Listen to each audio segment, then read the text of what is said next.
An escapade in Naruhodo's legal consultancy, where Susato appears to be rather irritated, because it seems Ryunosuke has been buying a little too much brick and brack, and now the whole place is brewing with things they don't need, and his latest purchase has really rocked the boat with Iris and Susato.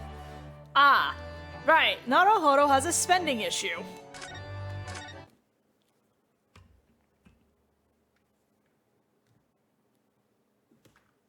Because he's so majestic. The 5th of March, 2:40 p.m., Naruhodo's legal consultancy. Hello, I'm back. Oh, hello, Mr. Naruhodo. Did you have a good outing? Hi, Runo. What's the matter? Your eyes are as big as dinner plates. Iris, I wasn't expecting to see you there. I've just made some tea, Mr. Naruhodo. Would you like a cup? A cup or two? Yes, definite tea. Definite tea. This is the one with the hat, I believe. All right, Runo, what's going on? You're acting extremely strangely. What? Me? No, not at all. I'm as normal can be. Normal tea itself, see? What's with all these puns, Naruhodo? Not again, Mr. Naruhodo. Sorry? Not what again?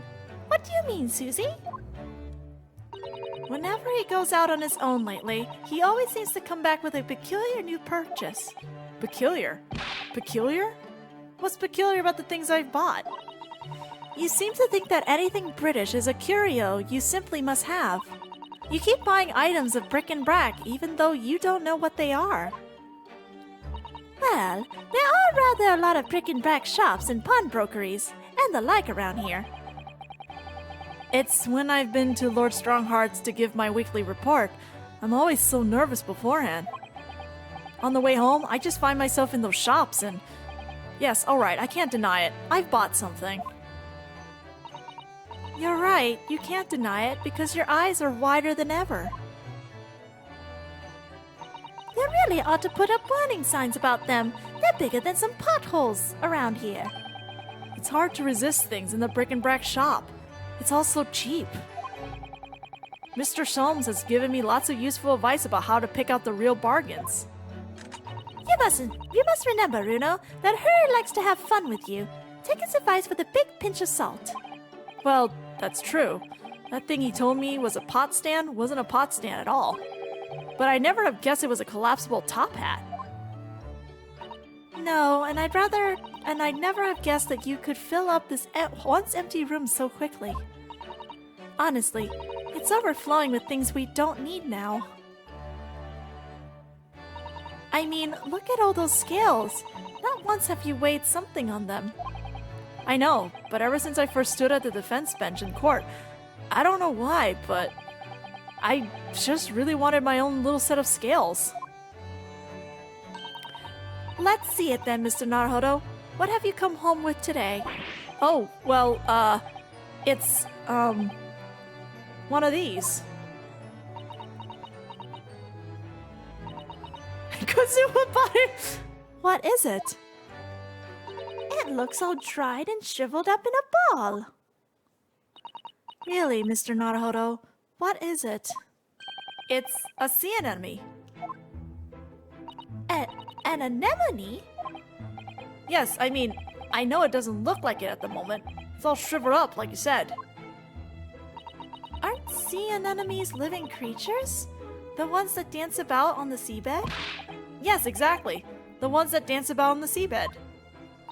Oh, they sell sea anemones in a brick and brack shops here in Britain? I don't know whether they normally do or not, but I do know that I bought one today. But why, Runo? Well, yes, for the aquarium, of course. Aquarium? I don't know that word. Well, according to the shopkeeper, keeping sea creatures in tanks was hugely popular here in London before. Oh Oh yes, some people have some beautiful fish in seawater tanks. It's true. Having an aquarium became popular because the old glass tax was abolished. There it is again, rearing its ugly head. The subject of taxation. It was a real craze for a while. Everyone in London had one. For a while? Yes, it didn't last long. People's enthusiasm soon waned. It's just far too much work to be changing the seawater regularly in a city like London. Never a truer word said, I'm sure. You think people might have realized that from the start, really? You think people might have realized that from the start, really, wouldn't you? Anyway, that was long before I was born. So now everyone jokes that there's an unloved aquarium covered in dust in every attic in the capital. And it's true. There's one in this attic, too. When I told the man in the bric-and-brac shop about it, he had these words of wisdom. That's why this is the age of the sea anemone. And that made a lot of sense to me. How, Naruhodo? I have friends who own aquariums, and yeah, it is a lot of work. I think in particular, saltwater is probably the harder ones to manage than freshwater. It made sense to you? But Bruno, this anemone is completely dried up. You just need to soak it in water overnight, and it'll be as good as new. That's what the man said. I'm not sure that it works in the same way as dried wakame seaweed, Mr. Naruhodo. Once I've saved some money, I'm going to buy some prawns to keep this little fellow company. Oh, how exciting! Your office will be teeming with life. Will it really? Britain is a funny country, though. I mean, a sea anemone craze? Well, they say people in glass houses about comments like that here, Mr. Naruhodo. Yeah, I mean, Naruhodo seems easily scammable, to be honest. Don't forget that there was a very curious rabbit craze in our own country not so very long ago. A mortifying chapter that people will try to erase from the history books 100 years from now, I'm sure. You know, there was another craze as well before the aquarium one. Have you heard of Wardian cases? Wardy... what? No, I've definitely never heard of them. Case 2-2, so yeah, he does eventually get them. They were little glazed cases for growing plants indoors, I believe. Oh, I see. For plant lovers to raise their favorite tropical plants. That's right. Like different types of ferns. Ferns? Do you mean those rather dull plants with lots of fronds for leaves? They're not dull at all. Ferns are lovely plants. I think people wanted to recreate the exotic foliage of the tropics in their own homes. So they grew ferns. I mean, ferns. Sea anemones? Londoners certainly have a knack for the obscure. Well, thinking about it. My grandfather loved the moss in his bonsai. On his bonsai. He looked after it better than the trees. It seems like the more obscure something is, the more it interests people. Maybe. Anyway, the watering case craze didn't last very long. Now, most of those little glass cases are just gathering dust, I think. But haven't I seen one in your room, Iris? Oh, very observant of you, Susie. Yes, that's right. Mine's certainly not gathering dust. I grow tropical herbs in it. Well, Mr. Naruhodo, I really must ask you to stop all this frivolous buying of strange things. Yeah, alright. Sorry. It's just that, well, think about Mr. Shom's room. He has all sorts of peculiar trinkets lying around. Oh, well, yes, that's true. And they seem to be growing in number. Recently, I've noted a blowpipe, a few barrel crystals set in a twisted piece of gold, a gold-rimmed Prince Nez? I spotted a small gramophone record in there the other day, so I slipped it onto the gramophone. But it was just a whispering voice saying Norbury, and nothing more. Hey, if you know your Sherlock lore, there you go, I guess. What could it possibly be about? Those are all mementos of cases that Hurley solved over the years. Exactly. That's what I want to create in here. Just that sort of atmosphere. Then wouldn't you get stuff related to the case that you handled, Naruhodo? Man-eating plants. Ah, a room full of meaningful trinkets, each with their own unique history, you mean? Yes, that. I knew you'd understand, Miss Susato. But, Mr. Naruhodo, none of the things you've bought for the room have any connection with any of our cases. Oh, don't they? Well, for example, take that splendid but rather weather-beaten top hat. That wasn't used as evidence in any of the cases we worked on, was it? Oh, so you have 2 top hats if you count the collapsible one as well. No, the collapsible one is a pot stand. As far as I'm concerned, anyway. Naruhodo! Naruhodo! But the other day when we were in court, they were everywhere, weren't they? Top hats, I mean. Well, here in Britain, of course, they're the mark of a true gentleman, so that's hardly surprising. If a man isn't wearing a top hat when he ventures outdoors, he'll be looked down upon.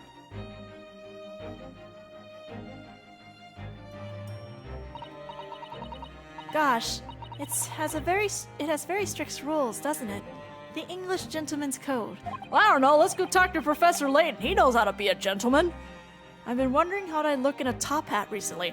Now this is a crime. They don't show Naruhodo in a top hat. We can't see him with it. After all, my university uniform is black as well, so I think it would be very in keeping. Oh, what a good idea! Go on then, Runo, try it on! This is an absolute crime that we don't get to see Naruhodo with a top hat.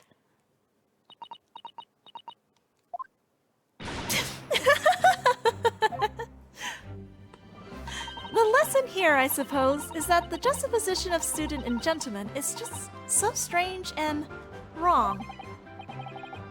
Well, I'd rather it didn't suit me anyway. I mean, these hats are ridiculous.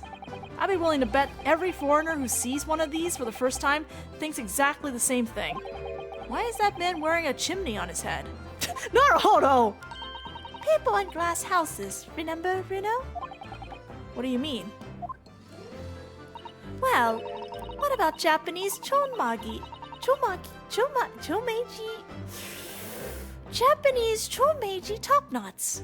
Those haircuts are the height of ridiculousness. Ugh, true. At least you can take a hat off. Once you have a chomagi, let's chone your head for good. God. I'd be willing to bet every foreigner who sees a chomaji for the first time thinks exactly the same thing. Why is that man wearing a cannon on his head? I suppose that's what it means to have different cultures, isn't it? God. I love how, like, some Japanese words, okay, this isn't a problem for me to read. Other Japanese words, I don't know. On the subject of hats, the one Mr. Sholmes always wears is really very strange, don't you think? I beg your pardon, Mr. Naruhodo? What a thing to say! That hat is the very essence of Mr. Sholmes. Yes, without his dear Stalker, the great detective would be unrecognizable. It's called a deerstalker? That's a surprisingly swanky name. Swanky! It's the hat of a hunter, just like the flat cap. I made up my mind long ago to visit Regent Street and buy one for myself. I'm not sure it's going to fit over your hair. Well, I think it's perfect for a great detective who stalks his criminal quarry. What do you think is strange about it anyway? Well, you've seen it. It has 2 brims. One at the front and one at the back. Why do you need 2 brims on a hat? Surely one at the front is enough, no? Huh. One moment, please. Okay, Susato was very offended. If you ask me, it's just Mr. Sholmes' madcap personality coming through. I bet it's so that he doesn't have to think about which way round to put it on or something like that. Mr. Sholmes does not have a madcap personality. He always has a clear head. Deer stalkers were made for hunters who had to hide in thickets when they were stalking their prey. The brim at the back was designed to stop the stalks of plants scratching the backs of their necks. Oh, so that's the reason. Thank you, Iris, for educating us. Mr. Sholmes doesn't spend a lot of time in thickets, though, does he? Well, no, that's true. I'm telling you, it's just his impetuous personality. That's my theory, and I'm sticking to it. Firmly. Here you all are. Oh, good afternoon, Mr. Sholmes. I have not long since made some tea, Mr. Sholmes. Would you like a cup? I see I've come at a good time, Mr. Sato. Thank you. Now, I have something I should like you all to see. I designed myself a brand new Great Detective's hat. What the? There's a brim. At the front and at the back. And at both sides. 4 brims in total. What? Your observation is quite correct, my dear madam. I'm a busy man, you see. Oh no, he's hot indeed. But with this hat, whichever way I put it on, I shall always have it pointing the correct way. Oh! Well, looks like Naruhodo was correct. With my previous hat, I could, in an impetuous moment, wear it erroneously, with the brims on either side. That's impressively clumsy, I would say. And I must regretfully say, I think your madcap theory was correct after all. But really, Mr. Sholmes, with brims on all 4 sides of that, wouldn't it just be better to wear a top hat instead? Oh yes! Then however you put it on, you have a brim all around. What? So true, so true! How could I have been so blinkered to this fact until now? Well, fortunately, I happen to have 2 top hats here. If you just lift the pot off it, you're welcome to try that one there. Indeed, I shall, my good fellow. Much obliged. We are also denied Holmes in a top hat.